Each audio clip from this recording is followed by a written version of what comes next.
everybody, my name's Dr. Sarah Bailey, also known as @thegym_medic on Instagram, and I'm here today to talk about starting work. Usually, as many of you may know, 5th years start work in August. So they finish their med school, they have a few months, or they may go on elective, and then they go into the world of work in August. This year, however, given the current climate, 5th years have been asked to step up and take up their roles as doctors early. So in March, April instead of August. For some, you might feel ready, and that's amazing because that's the idea of med school. They get you ready for work because day one, you're on the job. You may have had a little bit of shadowing, but you're there to work. For others, however, they might be nervous, and that is completely normal. I was nervous starting day one in August, let alone starting 6 months before I thought I was going to be. So what you're doing at the moment is amazing if you have been able to step up. Those of you that have started work, a couple of tips really for starting a new job. It's like a new placement.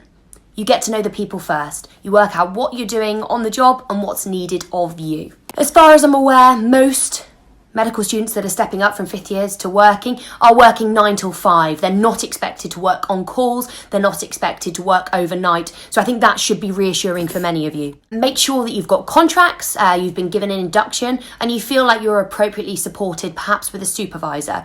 Really, really important that you're getting education out of this opportunity, as well as being service provision. The next thing I want to mention is asking for help isn't weakness. Everyone expects you to ask for help, and no one expects you to go onto the ward and diagnose the nichest endocrinology condition on day one. It's just not reality. They just want to support you and help you get through. Be kind to yourself. There'll be certain things that you'll be like, wow, I'm really good at cannulas.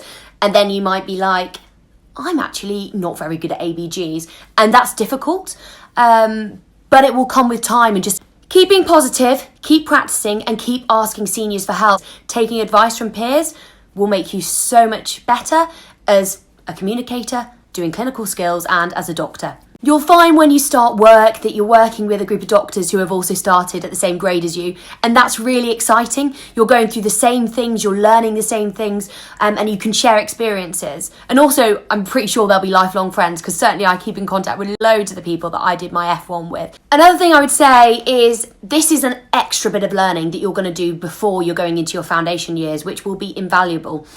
But be a yes man to a certain extent. If people ask you to help, yes, obviously say yes, because that's why you're there to help.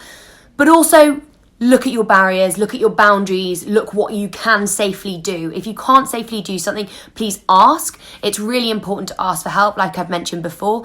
But also don't get drawn into things that you don't want to be involved in. Perhaps big audits, a consultant may ask you to get involved in.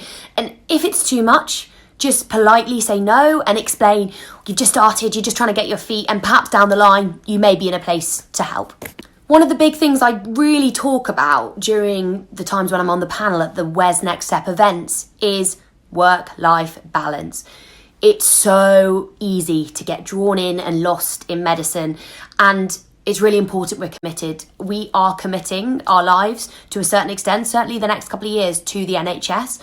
But also, without you being fit and healthy in your body and mind, we're not much help really to anybody. So please, please, please sit down before you start work if you can, or perhaps a couple of weeks in, reevaluate things, see how you're doing, and see where your balance lies currently, and if you can do anything to make yourself physically or mentally feel better. It's been really nice to see on people's Instagram some 5th year medics that have transitioned into work, still doing rugby, exercises at home, still gym, workouts, doing their hobbies in the evenings.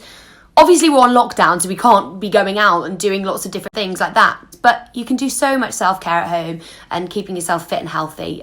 So please, please, please look after yourselves. I think that's quite a lot to be going on with. So I'm going to leave you soon and just say, well done.